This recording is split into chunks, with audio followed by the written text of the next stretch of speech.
All right, we're going to get started. We have a great block of sessions coming for you here in Grand B, starting with some new data coming out of a consumer survey.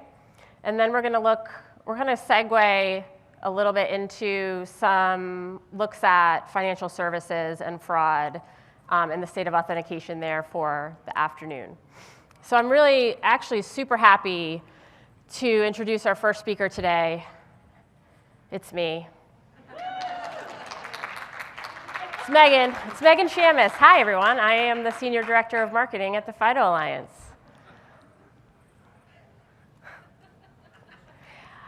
So I don't know if everyone knows this, but we started last year a 10-country global survey to look at consumer habits and trends and adoption of authentication technologies. And so last year was the first year, and we actually released the second edition of that barometer today. So that's available on our website, and you can get the full report there. But I'm going to talk about some of the data that we're seeing, and also like why we're looking at this, what's coming next, that sort of thing. So just for like kind of the housekeeping, so we looked at 10,000 consumers in 10 countries, so that's 1,000 per.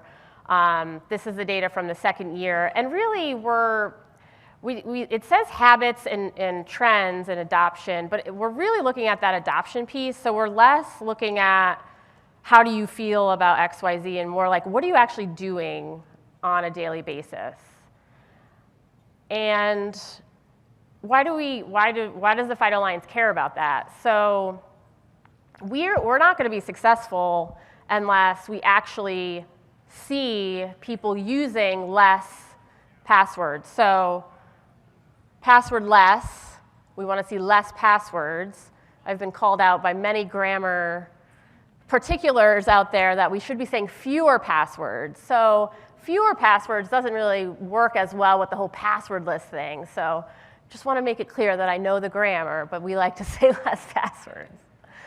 But seriously, we want to understand what people are doing on a daily basis, because as FIDO tech becomes more prominent across the globe, the hope is that we actually see people are using less passwords on a daily basis. So this is why we care, and this is why we're measuring this. So the first thing that we found, and this data is compared to the 2021 barometer, is that people are entering passwords less often than they did in 2021. Okay, so less by less than 10%, but less across various vertical markets like financial services, their work account, social media, streaming accounts, smart home devices. So does anyone in the audience notice the very interesting particular phrasing used on the slide?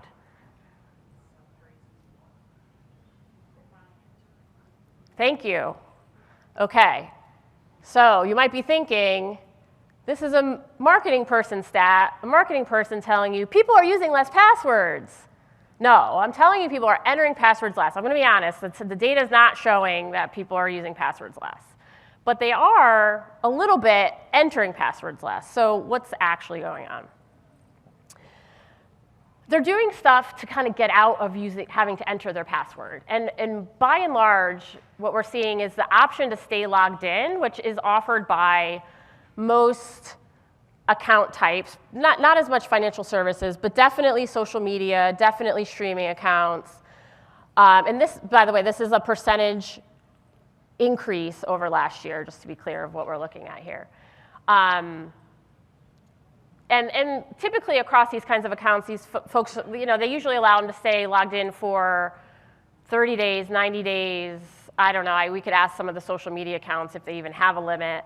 But generally, this is a convenient option to not have to do anything. You just stay logged in. So good news, less passwords. Not really. I mean, they're still just finding ways around entering the password. So these particular little phrasings really matter sometimes.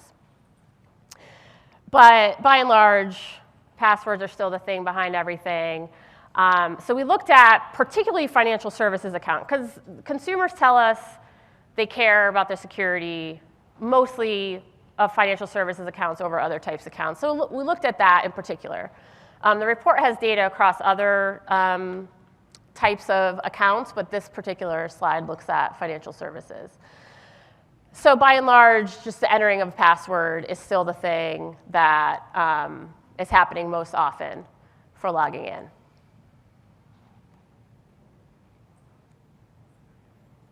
So yeah, I mean, you're probably wondering why. Passwords are still a thing. That's okay, right? We still have a lot of stuff to do, a lot of work to do, but there's still some more interesting things that I want to share with you. So just don't throw tomatoes at me and leave now. So we always like to look at abandoning an online transaction or accessing an online service due to forgetting your password. So this is a good way to sort of look at cart abandonment, like what's actually happening there. And if we actually add this up, wow, math, we're in the 40%-ish across the board in terms of folks that just abandon a purchase because they can't remember their password. At least once, but as many as 15 times I think we were looking at the past 30 days. And then accessing an online service due to not remembering the password. We also talk to folks a lot who say, I just reset my password every time, because why would I bother to remember the password? I could just reset it. Okay, so that's kind of what we're seeing, is that password use persists, it's costly. It's not new news, but it's still news that we want to share, because we want to be educating service providers that there are better ways to offer authentication to your customers that can help you to improve login rates and improve your bottom line. So this is why we like to look at what folks are actually doing in terms of giving up due to forgetting a password. We like to look at what kind of, if you are using some sort of MFA, what types are you using? So we actually found it really interesting that these are very slight upticks, but they do matter in terms of the use of SMS OTPs, because we don't expect these numbers to be going up much at all. Because the way we think about it is, well, consumers looking for convenience. SMS OTPs are not convenient, so we're not really expecting to see these numbers go up. But what we have been seeing, and we can kind of anecdotally kind of guess of why we see these sorts of upticks, and it's really about some regulatory stuff going on, where we're seeing that more and more services feel the need to offer some sort of MFA, and they're going with SMS OTP, so it's likely one of the only choices that's available. And we can see that 6%, 14% for financial services, and then in the enterprise, I mean, that's going to be probably because they've been urged to do that. It's unlikely that are jumping up and down because they want to do SMS OTP. So this is, from our perspective, like an availability uptick, which again is not really the best news for us. So again, what we need to be doing is showing that the use of legacy MFA is just not cutting it anymore, and this is what us as FIDO Alliance and all of us collectively as an industry are trying to do, and to be showing, especially folks in the enterprise financial services, that there are better ways to do this with unphishable authentication. So that's sort of why we like to see what is actually happening, because we really need this on the service provider side for more forms of authentication, especially FIDO, to be offered. So then we looked at a couple other things. So the metaverse. We looked at the metaverse. So what's the metaverse? And this is an area where because it's emerging, we see that there are opportunities to start from the foundation and hopefully bake in strong authentication methods. So we still hope that. So not surprisingly, folks are concerned about their security and privacy when using the metaverse.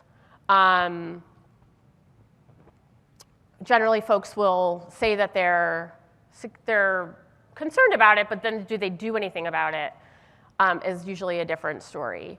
So we see generally passwords, SMS OTPs, and biometrics, a little bit on the physical security key side. Like we sometimes take those with a grain of salt. We take all of this with a grain of salt, but when people report in, like a 22% report in that they're using like a YubiKey to log into the metaverse, I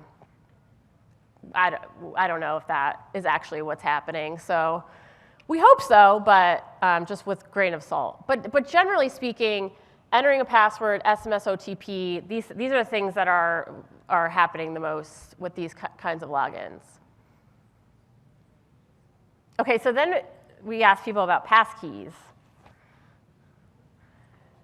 Are you familiar or very or somewhat familiar with the concept of passkeys?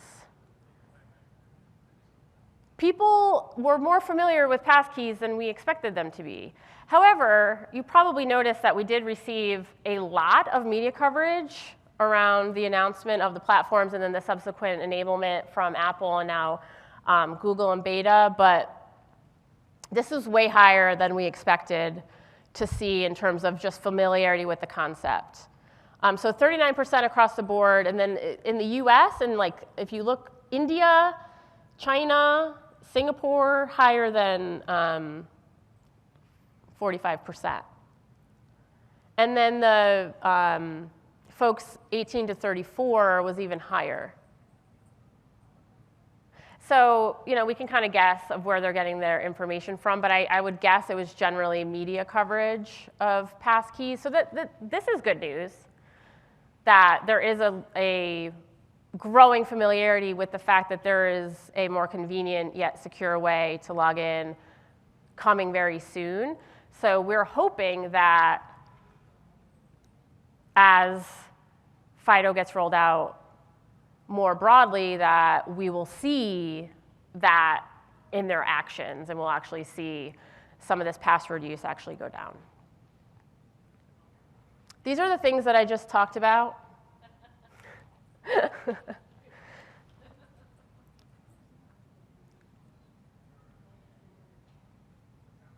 So you have to come back next year. You simply have to come back next year.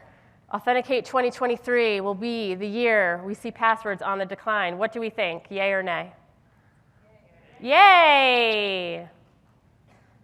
Are there any questions? Okay. Paul, can you help me out with questions? It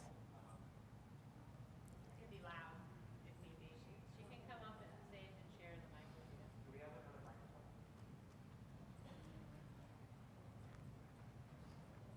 You want me to just speak up?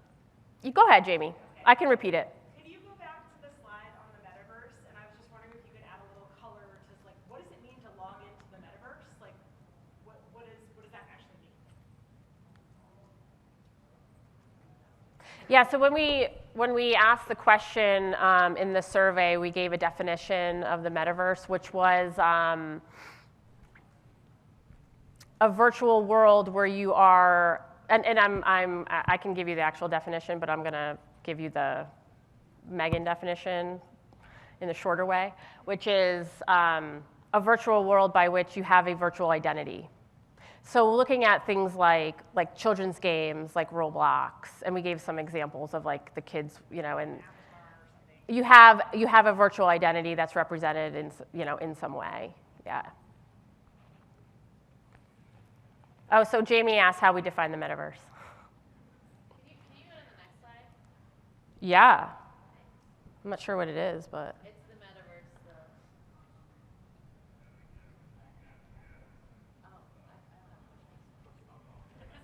She just wanted to see my slide.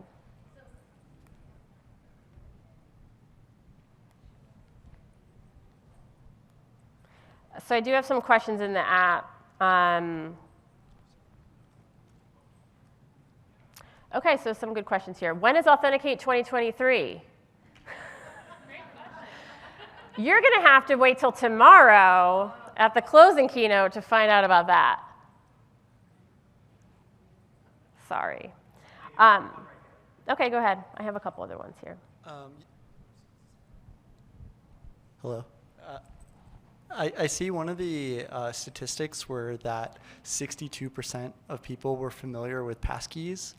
When looking at this group of people that you surveyed, like, was it just random people or people who are in the security industry? Just curious to what that population is. Oh, thank you for asking. So that's in the full report, but it's actually a cross-section of demographics and ages. So, but it's not in any particular business industry. It's not really about what they do for a living. It's really just about age groups, other demographics, geos, and they're just consumers that opt in to take the survey. And how did you define passkeys to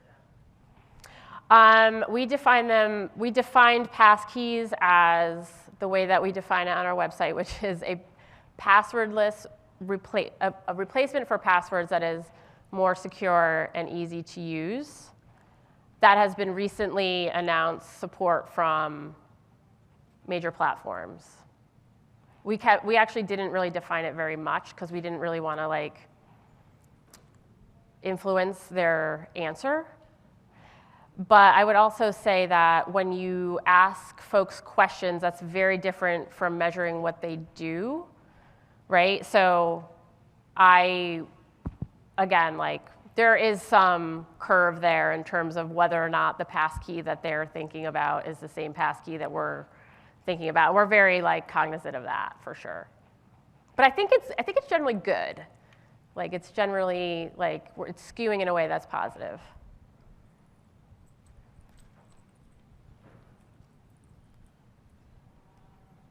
Hi, Megan. Sorry, I missed the first part of your presentation. Do you have a research on how much people understand FIDO or use FIDO authentication key? Because here your option doesn't really say FIDO. So is there a research aspect like understanding the brand? I'm trying to.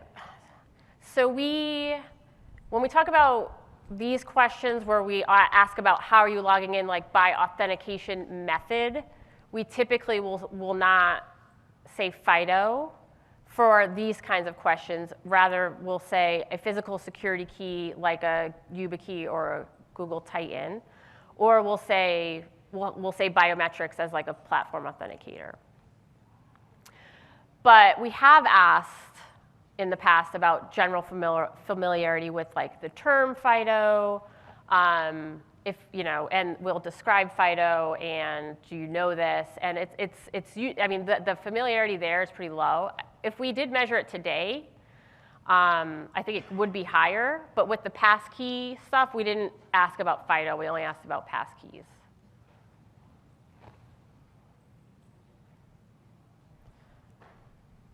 I have some questions in the app as well. So another question about how we define passkey, which I think we answered. Could they have been maybe thinking of a different kind of passkey? Absolutely. I think we tried to steer them in a way that was sort of very generally, this is a password replacement technology, so that our hope is that they were thinking of the same thing that we were thinking of. When we talk about increasing FIDO adoption, are we mainly referring to passkey adoption? So no, passkey is actually a wonderful addition to a slew of FIDO technology solutions that are available. Passkey does happen to address a major consumer use case that is helpful for mass adoption. So we hope to see more consumer use cases there. But generally, when we say FIDO adoption, we mean FIDO security keys, any other kind of FIDO solution, and passkeys as well.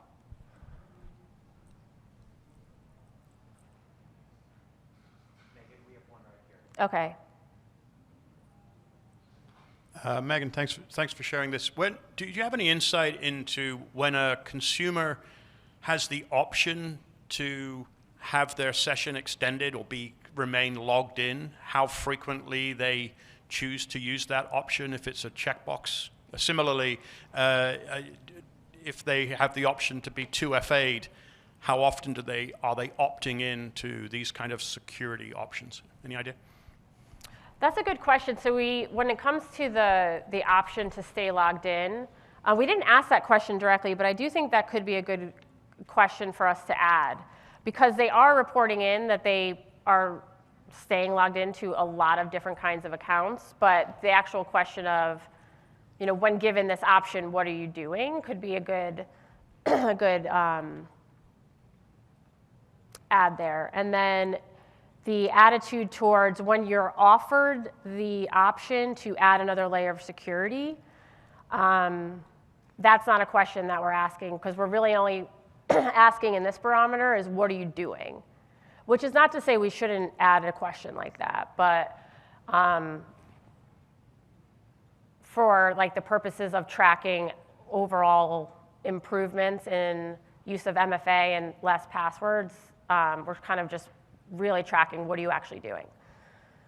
But that's really helpful.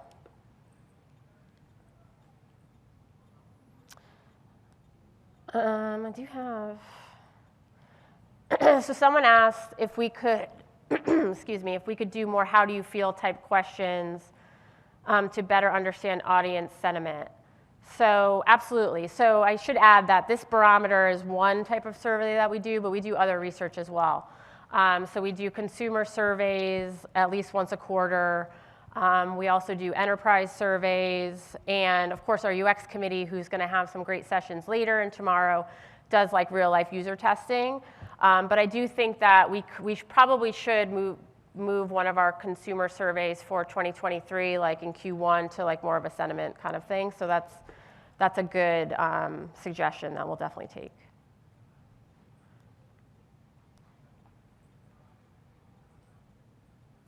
Let's see if was there any other ones, Paul? I think we're good.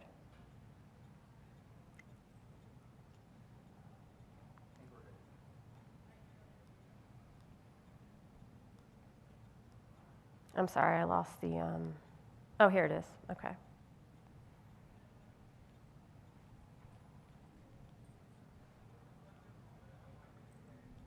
There's a lot of questions in here.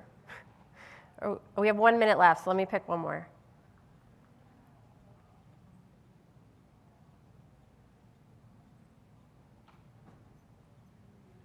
This is a good question. Okay, have we asked any questions about consumer concerns with biometric authentication?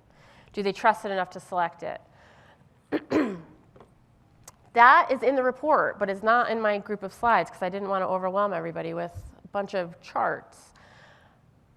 We have actually been very pleased with consumer sentiment towards biometrics. In fact, a lot of the consumers that we surveyed find it to be the most secure way to log in. And I know that sounds crazy because people have concerns about, on server and that sort of thing. But I just anecdotally wanted to share that aside from our research in the UX testing, because I sat in on a lot of the user testing, and there were folks that would join and would talk about, there was one person who literally said, I won't use biometrics because what if I pass out somewhere? They could take my handprint and I was sort of well, you probably need to worry more about the being passed out somewhere than the biometrics at that point. But there are people out there that just have these concerns about this sort of thing. But what we found was that once we explained to them the on-device principles of FIDO, they loved it. They absolutely loved it. And it really only took a two-sentence sort of description of how we're doing this. And they said, oh, well, then yes, I would definitely do that. So we are seeing a lot of really good stuff about attitudes towards biometrics. So thank you all for your questions. I think we are at time, so we'll wrap up. I appreciate everyone coming to my session. Thank you.